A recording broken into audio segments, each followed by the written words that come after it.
Hello and welcome student. So बेटा आज की क्लास में हम एक न्यू चैप्टर स्टार्ट करने जा रहे हैं, chapter number 4, that is a process and bases of accounting. तो बेटा बहुत ही छोटा सा चैप्टर है। ये इसमें से कुछ पार्ट आपने फर्स्ट चैप्टर में कर रखा है इसका, और एक छोटा सा पार्ट है बेटा जो कवर करेंगे और आपका चैप्टर ख़त्म हो जाएगा आज के आज। तो जिसमें सबसे पहले बेटा हम प्रोसेस के बारे में बेटा फर्स्ट चैप्टर में बात कर चुके हैं, लेकिन अभी आपकी बुक से मैं उसको रिवाइज करवा दूंगा, मैच भी करवा दूंगा। तो बेसिस ऑफ अकाउंटिंग की बात करेंगे, क्योंकि बेसिस ऑफ अकाउंटिंग किस बेस पे करते हैं? तो बेटा दो बेस पे करते हैं, एक अक्रूवल बेसिस ऑफ अकाउंटिंग, दूसरी बेसिस ऑफ अकाउंटिंग, जो कि बेटा प्रीवियस चैप्टर में हम डिस्कस कर चुके हैं इसके बारे में। तो मोर एंड लेस आप जानते ही हो, तो इसके डिफरेंसेस को समझ लेते हैं, अपने आप इसका मीनिंग एंड ऑल सब समझ आ जाएगा, जो कि बेटा ये इम्पॉर्टेंट है, ये आपके एग्ज़ाम में आता है, तो ये ध्यान रखना। तो अक्रूवल बेसिस ऑफ अकाउंटिंग क्या होती है बेटा? बोथ कैश और क्रेडिट, चाहे कैश में बेचा चाहे क्रेडिट में बेचा, ट्रांजेक्शन दोनों को रिकॉर्ड करते हैं। लेकिन जो कैश बेसिस अकाउंटिंग होती है, only cash transaction are recorded, cash transaction record की जाती है बस। इसमें क्या होता है बेटा? करेक्ट प्रॉफिट और लॉस इज असर्टेन, क्योंकि बेटा दोनों ही हम इसमें कैश और क्रेडिट ट्रांजेक्शन दोनों रिकॉर्ड कर रहे हैं, तो इसलिए इसमें क्या आता है? करेक्ट प्रॉफिट असर्टेन होता है और करेक्ट लॉस आता है। इसमें करेक्ट प्रॉफिट और लॉस इज नॉट असर्टेन, क्योंकि इसमें बेटा कैश की कैश ट्रांजेक्शन हम असर्टेन करते हैं।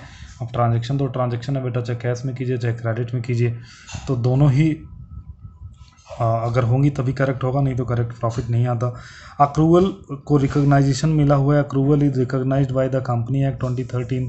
तो 2013 ने इसको माना है, रिकॉग्नाइज्ड किया है, लेकिन no recognisation by the company act 2013 जो कैश बेसिस अकाउंटिंग है। कैश बेसिस अकाउंटिंग को बेटा 2013 जो कंपनी एक्ट है उसमें किसी भी तरह का कोई रिकॉग्नाइजेशन नहीं मिला हुआ है, कोई पहचान नहीं मिली हुई है। अक्रूवल बेसिस क्या होती है? मोर रिलायबल होती है। मोर रिलायबल का मतलब होता है बेटा ट्रस्टेबल, और कैश बेसिस लेस रिलायबल होती है। अब इसमें जो आउटस्टैंडिंग एक्सपेंसेस हैं and prepaid expenses are recorded, are adjusted in this basis. जो अक्रूवल बेसिस है इसमें आउटस्टैंडिंग एंड प्रीपेड एक्सपेंसेस को क्या करते हैं हम अब एडजस्ट कर लेते हैं, लेकिन जो कैश बेसिस अकाउंटिंग होती है उसमें outstanding expenses and prepaid expenses को एडजस्ट नहीं करते हैं।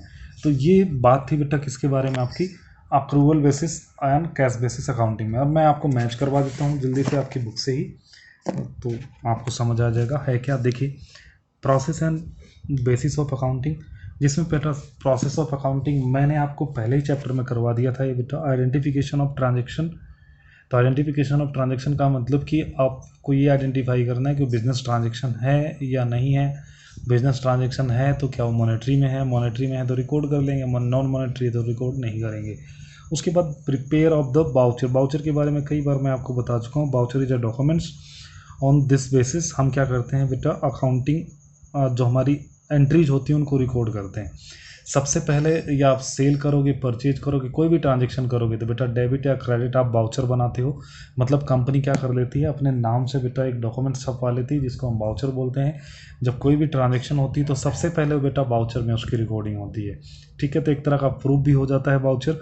उसके बाद जो थर्ड होती है बेटा recording in the book of original. जो बेटा बुक ऑफ ओरिजिनल मतलब जर्नल एंट्री में हम क्या कर देते हैं, उसको रिकॉर्ड कर लेते हैं। उसके बाद फिर बेटा उसकी लेजर पोस्टिंग हो जाती है। उसके बाद ट्रायल बैलेंस बना लेते हैं और फाइनेंशियल स्टेटमेंट, मतलब ट्रायल बैलेंस बनाया, उसके बाद हमने profit and trading and profit and loss account बनाया, एंड देन बैलेंस शीट बनाया। तो सबसे पहला बेटा आइडेंटिफिकेशन, दूसरा प्रेपरेशन ऑफ बाउचर, उसके बाद बेटा यहाँ पे recording of original book, posting in a ledger, preparation of trial balance and financial statement. उसके बाद बेटा आ जाती है basis, cash basis accounting and accrual basis accounting. अभी मैंने आपको बता दिया था बेटा कैश बेसिस अकाउंटिंग क्या होती है और अक्रूवल बेसिस अकाउंटिंग क्या होती है। तो ये बेटा इसमें जो मैंने पॉइंट्स बताया हुआ है बेटा वही सारे के सारे पॉइंट्स हैं, ठीक है।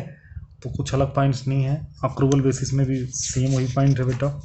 उसके बाद डिफरेंस अभी मैंने आपको करवाया है। एक छोटी सी अकाउंटिंग और होती है जिसको बेटा हम हाइब्रिड या मिक्स बेसिस अकाउंटिंग बोलते हैं। हाइब्रिड और मिक्स बेसिस अकाउंटिंग का मतलब होता है जिसमें कैश भी आती है और अक्रूवल बेसिस भी आती है। दोनों को जब हम मिक्स कर देते हैं तो उसको हम हाइब्रिड और मिक्स बेसिस अकाउंटिंग बोलते हैं। ये बेटा बेसिकली कौन यूज करता है बेटा? इस अकाउंटिंग को बेसिकली यूज करते हैं जो बेटा हमारे प्रोफेशनल होते हैं, जैसे कि लॉयर होते हैं, चार्टर्ड अकाउंटेंट होते हैं। तो बेटा इस तरह की अकाउंटिंग को यूज करते हैं। बेटा कैश बेसिस अकाउंटिंग किसके लिए बेटा, जब उनको कुछ पैसे मिलने होते हैं तो कैश बेसिस पे कर लेते हैं, ठीक है। और जब कुछ चीज़ें नहीं मिलनी होती हैं बेटा, मतलब कुछ उधार लेना होता है तो उसको हम किसके बेसिस पे कर लेते हैं, अक्रूवल बेसिस पे। देखिए तो this basis of accounting is a mix of the cash basis and accrual basis. Under the hybrid basis of accounting revenue and assets are recorded. जो रिवेन्यू होगी और एसेट्स होगी उसको किसके बेसिस पे, कैश बेसिस पे रिकॉर्ड कर लें। Whereas the liability are recorded on accrual basis. Usually the professional such as doctor, lawyer adopt this method and prepare the receipt and payment account to ascertain their net income during the period. They ignore their outstanding income but into considered outstanding expense. This idea is to claim the deduction of the outstanding expenses while the computing taxation income. Hybrid system of accounting is in the acceptable and approved as per the judgment of the court. बेटा ये मतलब एक तरह का cleverness है कि आप ना इनकम को इनकम नहीं दिखा रहे हो लेकिन एक्सपेंसेस को एक्सपेंसेस दिखा रहे हो, जिसकी वजह से हो क्या रहा है, आपका जो टैक्स है बेटा वो कम हो रहा है क्योंकि इनकम कम दिखेगी। एक्सपेंसेस तो ज़्यादा दिखा रहे हो, आउटस्टैंडिंग वालों को भी ऐड कर ले रहे हो, लेकिन जो आपकी इनकम है उसमें तो बेटा जो आपकी आप आउटस्टैंडिंग इनकम है उसको आप दिखा नहीं रहे हो, आउटस्टैंडिंग एक्सपेंसेस को दिखा रहे हो। तो बेटा ये आपका चैप्टर नंबर 4 था, तो यहीं पे आपका चैप्टर नंबर 4 ओवर हो जाता है। उसके बाद chapter number 5 and chapter number 6 कल उसके बारे में बात करेंगे। So thank you for watching the video.